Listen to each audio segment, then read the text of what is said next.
Hello friend, welcome back to my new video. दोस्तों, आज का वीडियो बहुत ही खास है। आज के इस वीडियो में जनरल नॉलेज के 20 महत्वपूर्ण सवालों के जवाब लेके आया हूं, जो आपके लिए बेहद इंपॉर्टेंट है और सभी प्रकार के कॉम्पिटिटिव एग्जाम में पूछा जाता है। चलिए वीडियो को स्टार्ट कर लेते हैं देर ना करते हुए। आज का जो पहला क्वेश्चन है कुछ इस प्रकार से है। पहले क्वेश्चन में ये पूछा गया है कि प्रथम यूनानी इतिहासकार कौन था। जो प्रथम यूनानी इतिहासकार था उसका क्या नाम था। तो दोस्तों, ये क्वेश्चन काफ़ी इंपॉर्टेंट है। नेट JRF 2005, 2009, 2013 में पूछा गया है इन एग्ज़ामों में, तो काफ़ी इंपॉर्टेंट है।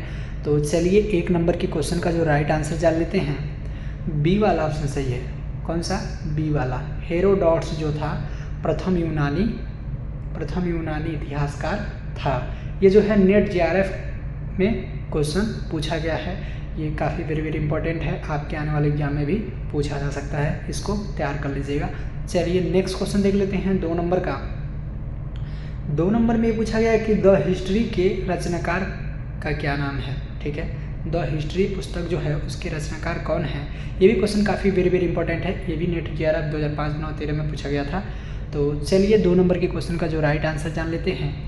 ए वाला ऑप्शन सही है। हेरोडोटस जो था द हिस्ट्री के रचनाकार था। ठीक है, काफ़ी वेरी इंपॉर्टेंट है, आपके आने वाले एग्जाम में पूछा जा सकता है, इसको तैयार करना बिल्कुल ना भूलें।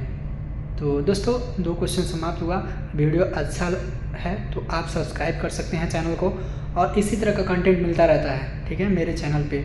और आपका एक लाइक और एक सब्सक्राइब भी हमारे लिए बहुत ही मोटिवेशनल होता है, तो अगले वीडियो को लाने के लिए। ठीक है, तो चलिए अगला क्वेश्चन देख लेते हैं। अगला क्वेश्चन है आपका 3 नंबर का। 3 नंबर में पूछा गया है कि निम्न में से किसने स्पष्टतया कहा कि इतिहास के समस्त निष्कर्ष पुष्टि संगत साक्ष्यों पर आधारित होते हैं। ठीक है, क्वेश्चन बड़ा है, एक बार और रिपीट करते हैं। निम्न में से किसने स्पष्ट रूप से कहा कि इतिहास के समस्त निष्कर्ष पुष्टि संगत साक्ष्यों पर आधारित होते हैं। किस पर? पुष्टि संगत साक्ष्यों पर आधारित होते हैं। ठीक है, तो 3 नंबर के क्वेश्चन का जो राइट आंसर हो जाएगा फ्रेंड, बी वाला ऑप्शन सही है।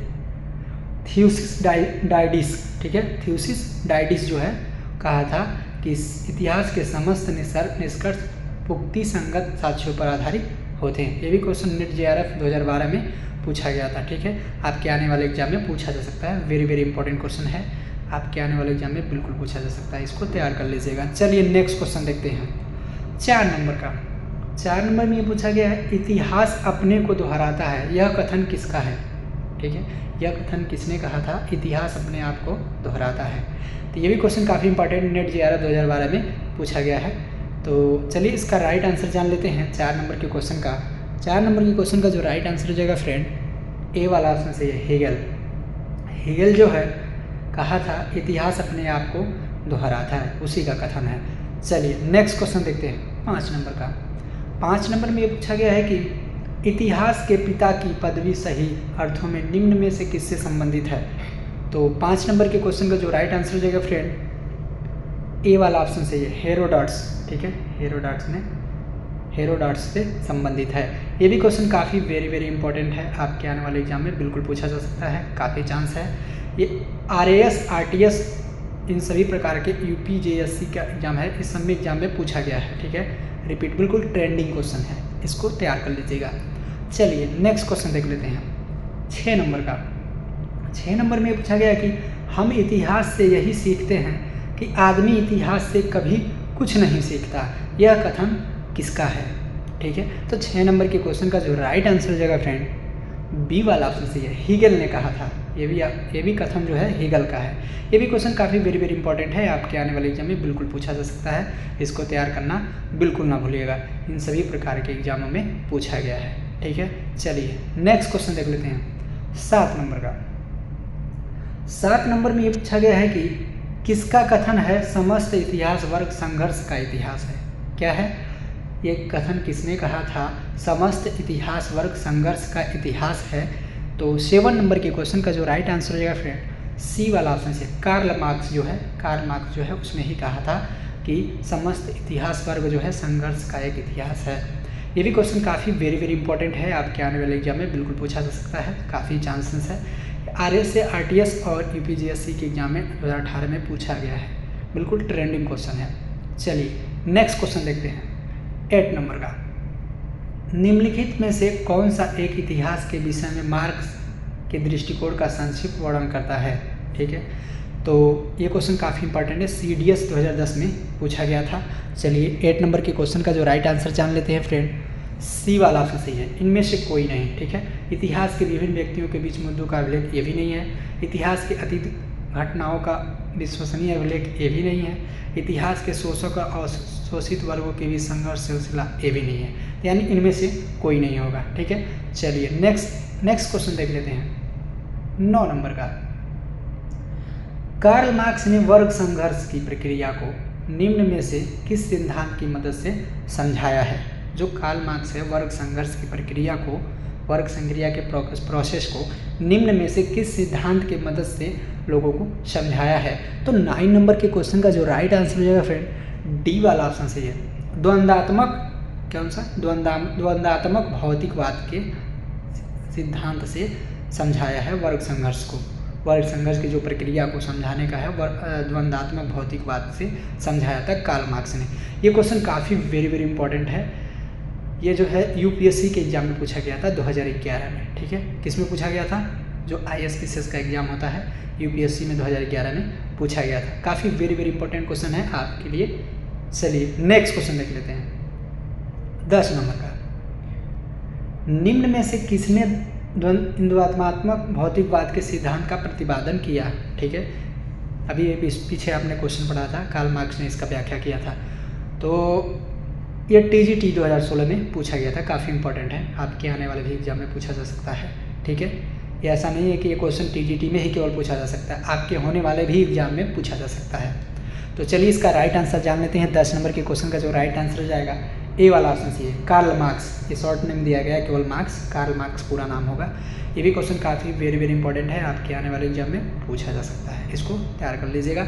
चलिए नेक्स्ट क्वेश्चन देख लेते हैं 11 नंबर। इतिहास विगत की राजनीति है, यह कथन किसका है? ठीक है, इतिहास विगत की राजनीति है, यह कथन किसका है? तो 11 नंबर के क्वेश्चन का जो राइट आंसर हो जाएगा फ्रेंड, सी वाला ऑप्शन सी है, सीले का है। ठीक है, किसका है? सीले का। ये भी क्वेश्चन काफ़ी वेरी इंपॉर्टेंट है, नेट JRF 2004-2013 में पूछा गया था, आपके आने वाले भी एग्जाम में पूछा जा सकता है। ये क्वेश्चन काफ़ी वेरी इंपॉर्टेंट है, इसको तैयार करना बिल्कुल ना भूलें। चलिए नेक्स्ट क्वेश्चन देख लेते हैं 12 नंबर का। किस इतिहास दर्शन शास्त्री ने कहा था समस्त इतिहास समकालीन इतिहास है? ठीक है, ये भी नेट JRF 2019 में पूछा हुआ क्वेश्चन है, बिल्कुल ट्रेंडिंग क्वेश्चन है। चलिए इसका राइट आंसर जान लेते हैं। 12 नंबर के क्वेश्चन का जो राइट आंसर हो जाएगा फ्रेंड, बी वाला ऑप्शन सही है। कौन सा? बेनिडिटो क्रोचे। ठीक है, बेनिडिटो क्रोचे ने कहा था, इतिहास दर्शन शास्त्री ने कहा था कि समस्त इतिहास समकालीन इतिहास होता है। बेनिडिटो क्रोचे ने कहा था समस्त इतिहास समकालीन इतिहास है। चलिए नेक्स्ट क्वेश्चन देखते हैं 13 नंबर का। इतिहास अतीत एवं वर्तमान के बीच अंतहीन वार्ता है, यह कथन किसका है? यह किसने कहा था? यह कथन किसका है? सेम बात है। ये भी क्वेश्चन काफ़ी वेरी इंपॉर्टेंट है, NEF JRF में पूछा गया है, सभी एग्जामों में काफ़ी इंपॉर्टेंट है। चलिए 13 नंबर के क्वेश्चन का जो राइट आंसर जान लेते हैं। ए वाला ऑप्शन सही है, EH कार। ठीक है, कौन सा? EH कार जो है ने कहा था इतिहास अतीत एवं वर्तमान के बीच अंतविहीन वार्ता है, ये EH कार ने कहा था। ये भी इंपॉर्टेंट क्वेश्चन है, इसको भी तैयार कर लीजिएगा। चलिए नेक्स्ट क्वेश्चन देखते हैं 14 नंबर का। ठीक है, 14 नंबर में क्या पूछा गया, चलिए देख लेते हैं 14 नंबर के क्वेश्चन का। तिथियों के साथ प्रमुक्त होने वाला BC किसका संक्षिप्त अक्षर है? ठीक है, तिथियों के साथ प्रमुक्त होने वाला BC किसका संक्षिप्त अक्षर है? ये क्वेश्चन NEF JRF 2019 में पूछा गया है। चलिए इसका राइट आंसर जान लेते हैं। डी वाला ऑप्शन सही है, बिफोर क्राइस्ट। कौन सा? बिफोर क्राइस्ट जो है इसका राइट आंसर हो जाएगा। चलिए नेक्स्ट क्वेश्चन देख लेते हैं 15 नंबर। वर्ष 50 ईसा पूर्व कब आता है? तो 15 नंबर की क्वेश्चन का जो राइट आंसर होगा फ्रेंड, बी वाला ऑप्शन सही है। वर्ष 150 ईसा पूर्व के बाद आता है, वर्ष 50 ईसा पूर्व। ठीक है, ये क्वेश्चन NEF JRF में भी पूछा गया है 2019 में, काफ़ी इंपॉर्टेंट है, इसको भी तैयार कर लीजिएगा। चलिए नेक्स्ट क्वेश्चन देखते हैं। 16 नंबर, वर्ष 1015 ईस्वी किस शताब्दी में आता है? NEF JRF ये भी क्वेश्चन 2019 में पूछा गया है, काफ़ी इंपॉर्टेंट है, इसको भी तैयार कर लीजिएगा। चलिए 16 नंबर की क्वेश्चन का जो राइट आंसर जान लेते हैं फ्रेंड। डी वाला ऑप्शन सही है। 11वीं शताब्दी में इसमें आता है 1015 ईसा, ठीक। तो इस प्रकार से आपका 16 क्वेश्चन समाप्त हुआ, 4 क्वेश्चन और बाकी है, 20 क्वेश्चन का वीडियो है, ठीक है। इस वीडियो में जितने सारे क्वेश्चन हैं सभी इंपॉर्टेंट है, सभी एग्जामों में इधर उधर से लिए गए हैं, पूछे गए हैं, ठीक है। कोई UPSC में पूछा गया है, कोई NET JRF में पूछा गया है, कोई RRB में पूछा गया है, UP पुलिस में पूछा गया, ऐसे करके है। सभी क्वेश्चन काफ़ी इंपॉर्टेंट है और ये नहीं है कि एक ही एग्जाम में पूछा जाता है, ये क्वेश्चन किसी भी एग्जाम में पूछा जा सकता है। तो आप इसको तैयार कर लीजिएगा, जितने क्वेश्चन मैं आपको 20 क्वेश्चन बता रहा हूँ। तो चैनल पे नए हो तो चैनल को सब्सक्राइब कर लीजिएगा, आपके लिए अगला वीडियो मैं ला सकूं ताकि आप देख सकें टाइमली। और आपका एक लाइक और एक सब्सक्राइब हमारे लिए बहुत ही मोटिवेट करता है अगला वीडियो को लाने के लिए, ठीक है। तो चलिए अगला क्वेश्चन देख लेते हैं इस प्रकार से। अगला क्वेश्चन है आपका 17 नंबर का। विक्रम संवत कब प्रारंभ हुआ? ठीक है, विक्रम संवत प्रारंभ हुआ मतलब कि कब प्रारंभ हुआ, तो ये क्वेश्चन काफ़ी वेरी इंपॉर्टेंट है, वेरी इंपॉर्टेंट है, इसको तैयार कर लीजिएगा। ये RRB 2004 में पूछा हुआ है। तो चलिए इसका राइट आंसर जान लेते हैं 17 नंबर के क्वेश्चन का। डी वाला ऑप्शन सही है, 58 ईसा पूर्व में, ठीक है, 58 ईसा पूर्व में विक्रम संवत का प्रारंभ हुआ था, ठीक है। चलिए नेक्स्ट क्वेश्चन देखते हैं। नेक्स्ट क्वेश्चन है आपका, शक संवत का प्रारंभ किस सम्राट के शासनकाल में 18 में हुआ? ठीक है। तो ये क्वेश्चन जो है काफ़ी वेरी इम्पॉर्टेंट है, मतलब कि मोस्ट इम्पॉर्टेंट बोल सकते हैं, ठीक है फ्रेंड, मोस्ट इम्पॉर्टेंट बोल सकते हैं। तो ये सब SSC में, CRF में, WBPSC में, JPSC में, इन सभी प्रकार के एग्जामों में पूछा हुआ क्वेश्चन है, काफ़ी बिल्कुल ट्रेंडिंग है। तो चलिए इसका राइट आंसर जान लेते हैं 18 नंबर के क्वेश्चन का। सी वाला ऑप्शन सही है, कनिष्क, इसका राइट आंसर हो जाएगा कनिष्क, ठीक है। शक संवत का प्रारंभ कनिष्क सम्राट के शासनकाल में 18 में हुआ था, ठीक है। चलिए नेक्स्ट क्वेश्चन देखते हैं हम। 19 नंबर का, भारत का राष्ट्रीय पंचांग नेशनल कैलेंडर, ठीक है, किस संवत पर आधारित है? तो 19 नंबर का जो क्वेश्चन है SSC 1999 में पूछा हुआ है, ठीक है, काफ़ी ट्रेंडिंग है। चलिए इसका राइट आंसर जान लेते हैं 19 नंबर के क्वेश्चन का। बी वाला ऑप्शन सही है, शक संवत पर आधारित है। जो भारत राष्ट्रीय का पंचांग है, नेशनल कैलेंडर जो है वह राष्ट्रीय पंचांग वह शक संवत पर आधारित है, काफ़ी इंपॉर्टेंट है, वेरी इंपॉर्टेंट क्वेश्चन है, इसको तैयार कर लीजिएगा। चलिए नेक्स्ट क्वेश्चन देखते हैं, इस वीडियो का लास्ट क्वेश्चन 20 नंबर का। चलिए देख लेते हैं 20 नंबर में क्या पूछा गया है। गुप्त वंश 319-320 ईस्वी को प्रारंभ करने का श्रेय किसे दिया जाता है? तो 20 नंबर के क्वेश्चन का जो राइट आंसर होगा फ्रेंड, बी वाला ऑप्शन से चंद्रगुप्त प्रथम को दिया जाता है, ठीक है। ये क्वेश्चन SSC 1999 में पूछा हुआ क्वेश्चन है, काफ़ी वेरी इंपॉर्टेंट है ये भी, इसको तैयार करना बिल्कुल ना भूलें, आपके आने वाले एग्जाम में पूछा जा सकता है। इसका राइट आंसर है चंद्रगुप्त प्रथम, ठीक है। आज का वीडियो यहीं पे एंड करते हैं, 20 क्वेश्चन समाप्त हुआ। और चैनल को सब्सक्राइब कर लीजिएगा अगर आप नहीं सब्सक्राइब किए होंगे तो, ताकि अगला वीडियो मैं आपके लिए ला सकूं। हमें काफ़ी ही मोटिवेशनल मिलता है आपका एक लाइक और एक सब्सक्राइब, ठीक है।